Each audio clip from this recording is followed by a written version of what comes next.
because the powers that be, with all the vested interests that they might have, are never interested in hearing from someone else who might challenge their power.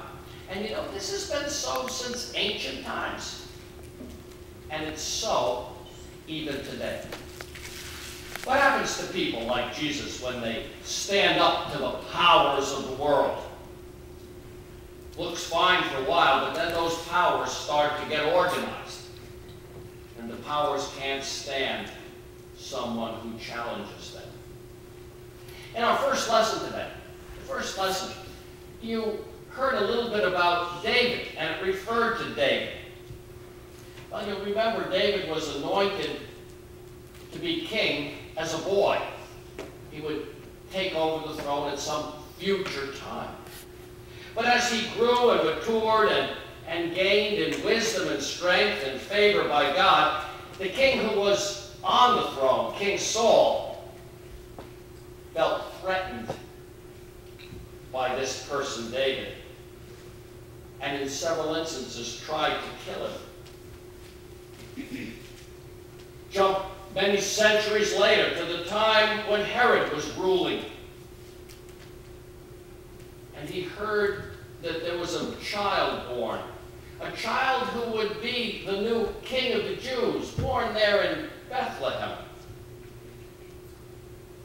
And so Herod ordered the death of all male children 2 years of age and younger, because there might be someone who would be challenging his rule and authority.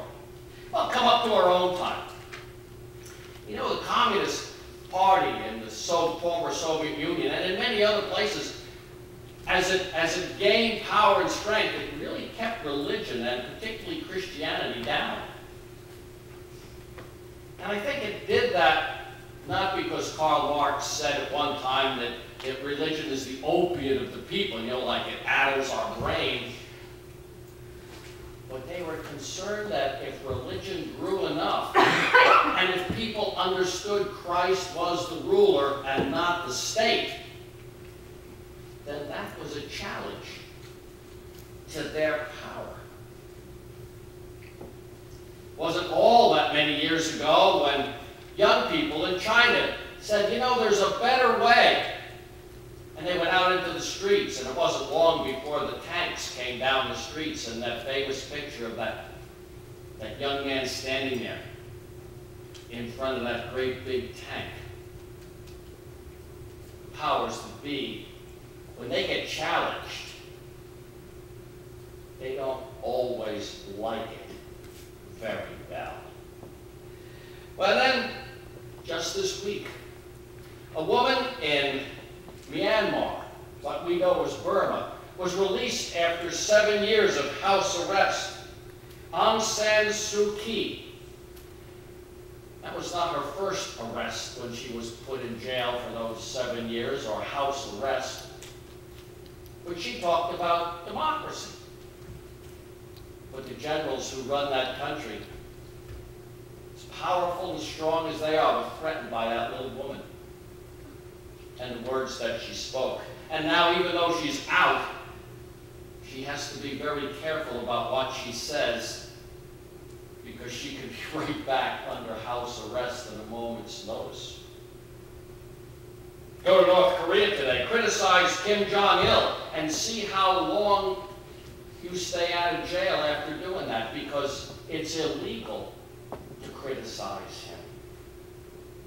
You see, powerful leaders don't like to be told that there's another king in town.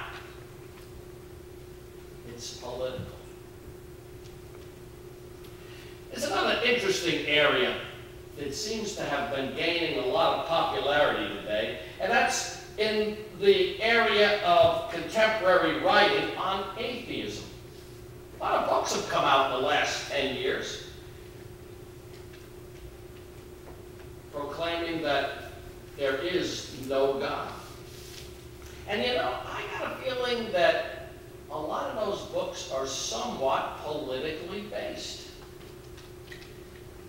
People like Christopher Hitchens, and some others who have written recently. Maybe underneath they're afraid that if God through Christ is king, then maybe they're not as powerful as they thought they were. It's interesting.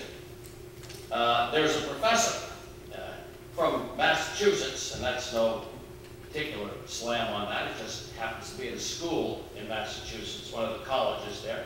And he's a self-proclaimed atheist, and he wrote some interesting things. He said, the Bible is a product of primitive religious communities believing essentially in an anthropomorphic God. Anthropomorphic means we have created God in our image, not that God's created us in his. Anthropomorphic God, armed with supernatural powers. So he's like us, but he has great powers.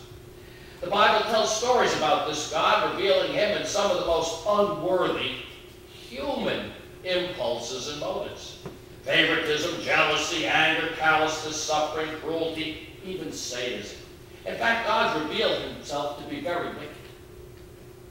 The God of the Bible is cruel even to the point of sadism, this professor wrote. In Genesis, God compels Abraham, his most favored human, to take now thy son, thine only son, Isaac, whom thou lovest, and offer him there as a burnt offering.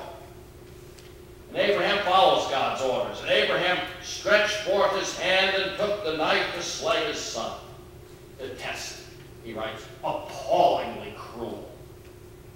So can this cruel, mass-murdering, tribal deity of the Bible, the creator of earth with all its evil, be also an infinitely good, just, merciful, knowledgeable, and powerful Father of mankind? I find, as a result, the traditional Christian idea of God to be incoherent and unintelligible. And all I have said to this point should make it very clear why I am not a Christian. Why I do not believe, indeed cannot believe, in the God of Christianity. So, writes this professor. But when you look at it, the professor makes a few assumptions. I'm basically good, and that's why I do not believe, indeed cannot believe, in the God of Christianity. I'm too intelligent to get duped by Jewish biblical stories of ancient times. I think there's something about these modern folks who work to tell us how sure they are that there is no God, because they're so smart and so good themselves that this God just doesn't measure up to who they are. When you read some of the modern things written by the atheists, there seems to be a certain arrogance that's there. Ever seen Hitchens on television in an interview?